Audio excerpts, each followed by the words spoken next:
This is Charlie Parsons for the Stomping Ground, powered by Wow Hydrate, and available on DAZN, where you can also buy Artur Beterbiev versus Dmitry Bivol tomorrow night.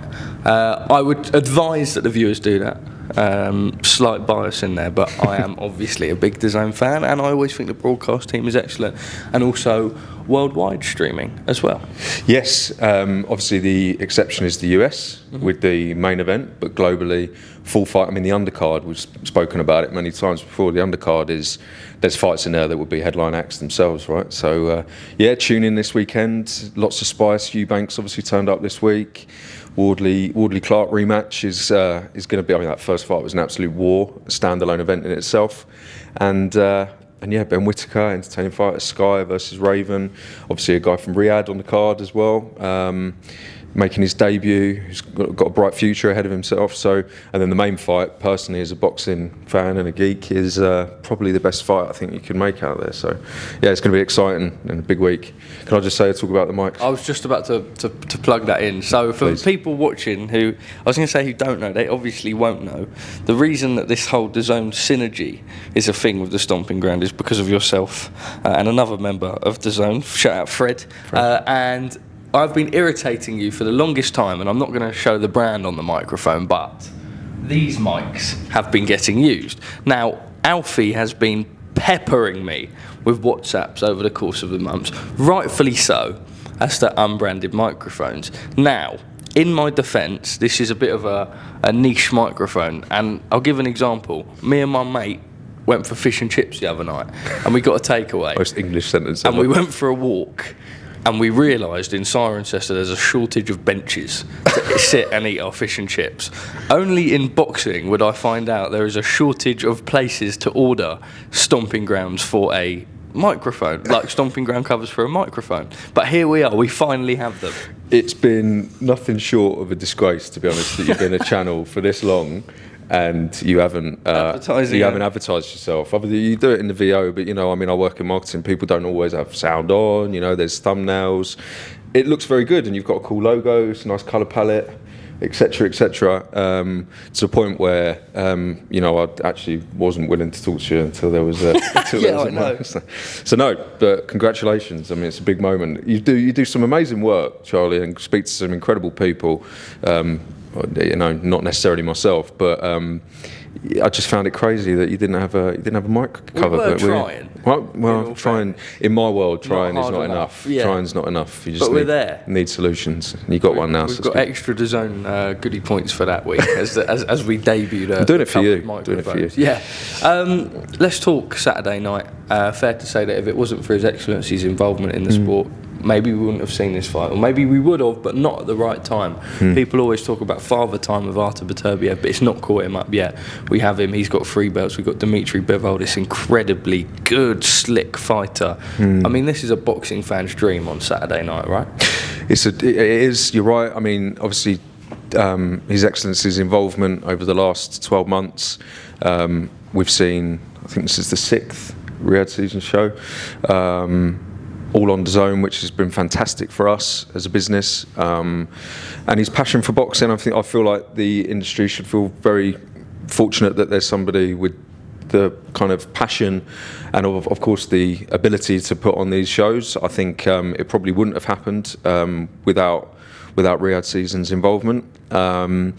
Certainly not at this pace, and certainly not with this card, because obviously there's a collection of fighters from all different, from the 4 corners of the boxing world, from a promotional perspective, from a broadcast point of view, and some quality fights. I mean, I can't wait for Saturday. As you say, Dmitry is slick. He's one of my favourite fighters. Obviously, had him on DAZN many times. Artur is, an incredible fighter, and I've never seen Artur myself live, so I'm very privileged to be here and see it on Saturday. I can't call it. I change by the day. You and I have spoken about it a few times, but yeah, it's going to be an unbelievable night. And many thanks to obviously Riyadh season for getting us here. It is refreshing to be a boxing fan, because for so long the sport was, I'm going to use a strong word here, plagiarised by, I suppose, politics, fights not being able to be made. We're in a really refreshing and unique era, and it's unprecedented times. I mean, I can only talk off the back of myself, but only really been involved in the industry for like 3-4 years, and it's changed so much. When you were 15, right? You got in it? Yeah. 12. Yeah. But it's changed so much in such a short amount of time. I mean, that says it all, right? It does. It says, I mean, it's a rapid pace, and I like that. It works with DAZN's philosophy as well. Hence why we've obviously announced our partnership with Riyadh Season this week, which is a brilliant deal for us, and we're excited to be broadcasting the events in the over 200 markets around the world and give it the exposure that it fully deserves. And to your point there around I suppose the politics, it's a big money sport, and people protect their assets, and people obviously want to be putting on as many fights as possible. We at DAZN have been working with multiple broadcasters wherever possible over the many years, certainly since I've been involved in the boxing business. So the fact that we're doing that now on a consistent basis, on a regular basis, and with the best fights that can possibly be made. It's refreshing. I think refreshing is the word. Yeah, it's a hot streak. It's a great time, and I hope that everybody is enjoying it and speaking as highly of it as we are. Well, congratulations, because that was my next topic. We talk about this Riyadh Season partnership with DAZN. When I did my interview with His Excellency Turki Al-Sheikh, he mentioned that he really enjoyed working with DAZN, the people in and around DAZN, the fact that you had this sort of global network as such. It wasn't just limited to certain regions and that sort of thing. And I know it's almost a broadcast as such, and almost you guys have got the rights, and all of the streams, wherever it be in the world, is all at DAZN production and stuff. Correct. How important is that in the step forward of, I suppose, being this powerhouse in the sport of boxing? Yeah, extremely important, and it's a privilege for us to be collaborating on a more kind of I suppose formal contracted basis regularly, and DAZN, obviously we have our our proposition enables us to broadcast literally all over the world, which makes us very unique, and makes us appealing for not just the Riyadh Season guys, but obviously the various rights holders that we work with all over the world. And I think for us to be able to have that commitment and have that partnership and have that formally papered and I suppose announced globally, it enables us now to think in a more kind of advanced manner and think about, okay, well, now we know that this is the lay of the land from a kind of a partnership perspective. How can we really take it to the next level? That's their philosophy. You can tell you've been involved in all of the Riyadh Season events and been on the ground and seen how incrementally every single time they improve.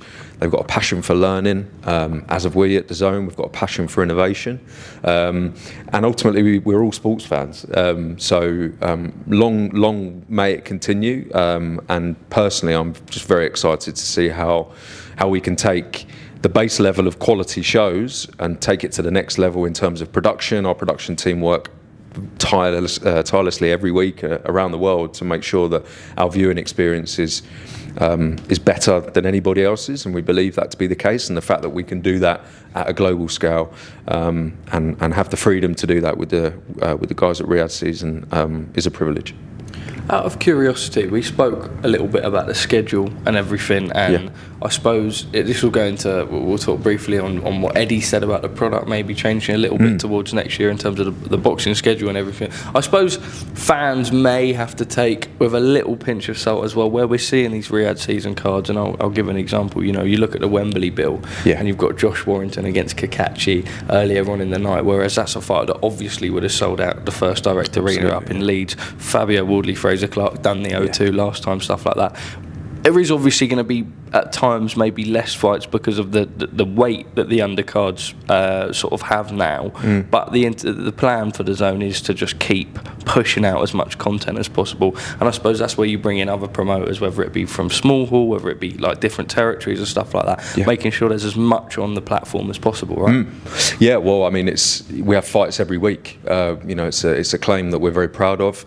A minimum of 150 fights a year in terms of fight nights. Obviously, there's multiple fights on individual cards, so we're talking about fights in the thousands. If you're a boxing fan, there is nowhere else. If you're looking for a steady cadence of boxing, DAZN is the only place to be.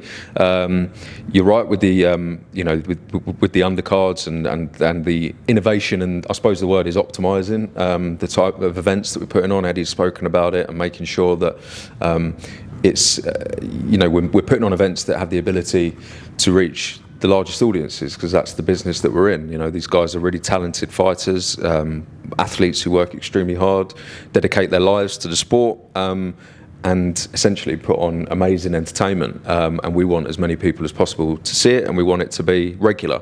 So as I say, for example, from now right the way up until Fury Usyk on the 21st of December, or Usyk Fury 2, should I say, we have fights every week. And for example, next week we have 4 fights from all over the world, 28 promoters we work with now, which is the most that any broadcaster has ever worked with of all time.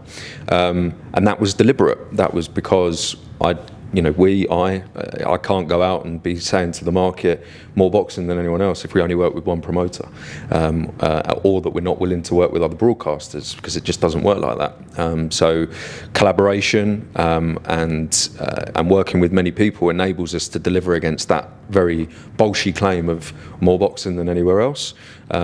And it's absolutely not something that we're going to slow down on. I anticipate by this time next year we'll be working with more than 28 promoters worldwide. So it's great, and we're excited. I think for the fighters, what I will say for the fighters, they're being broadcasted in markets and regions, and we're doing amazing viewership in lots of regions that maybe they wouldn't have been exposed to, before. So it's good for them as well.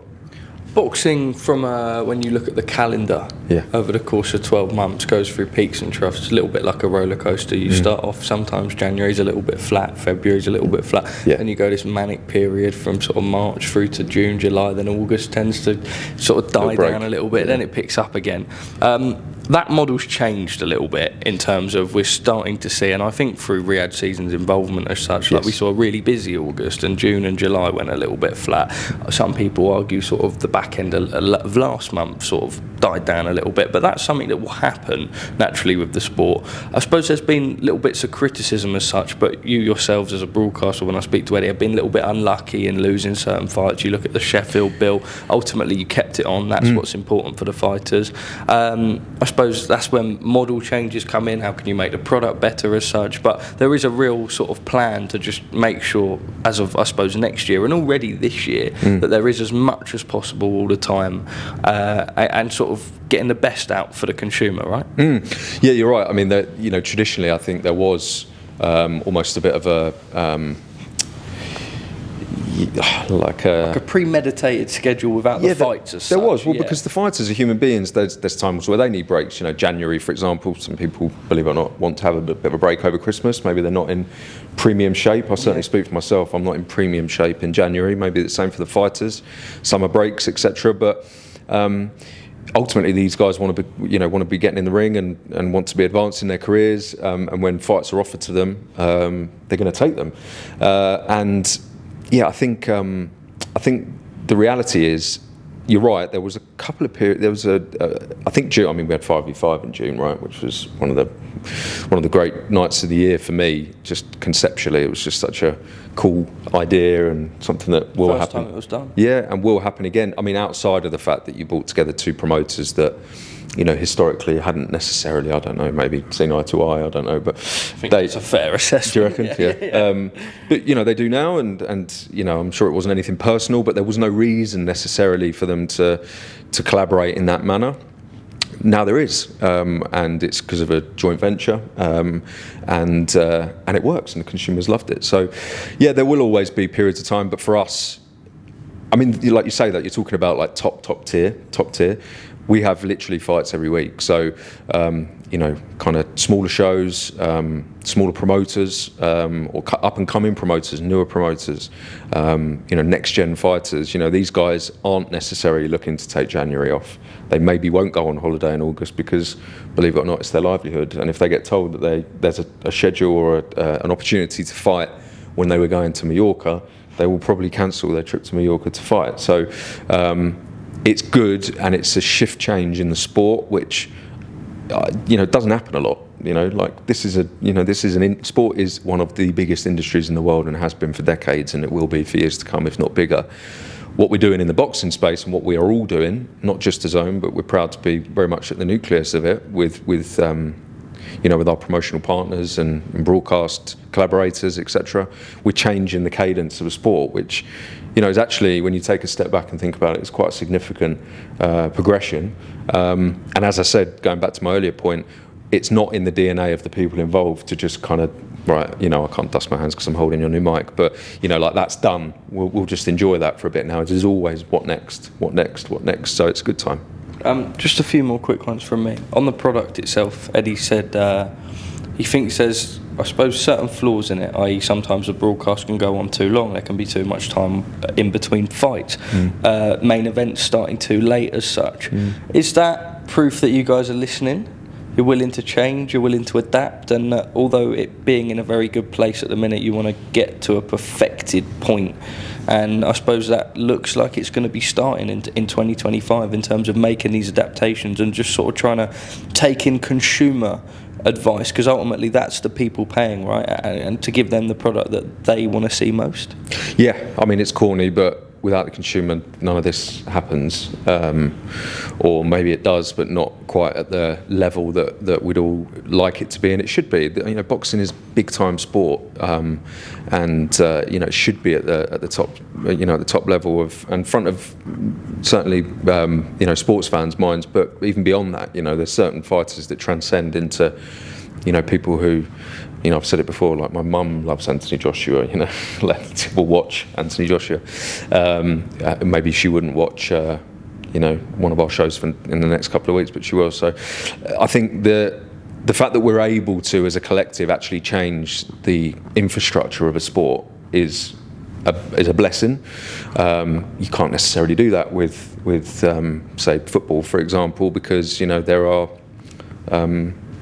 there are a lot of people involved who, there isn't a single person, whereas Eddie is the chairman of Matchroom Boxing, right? And we have a partner in him, and he partners with us. We are a broadcaster who can adapt our viewing experience, based on the consumer. It's an interesting point you said there about shows going on late, and you gave a great example actually for the Wembley card.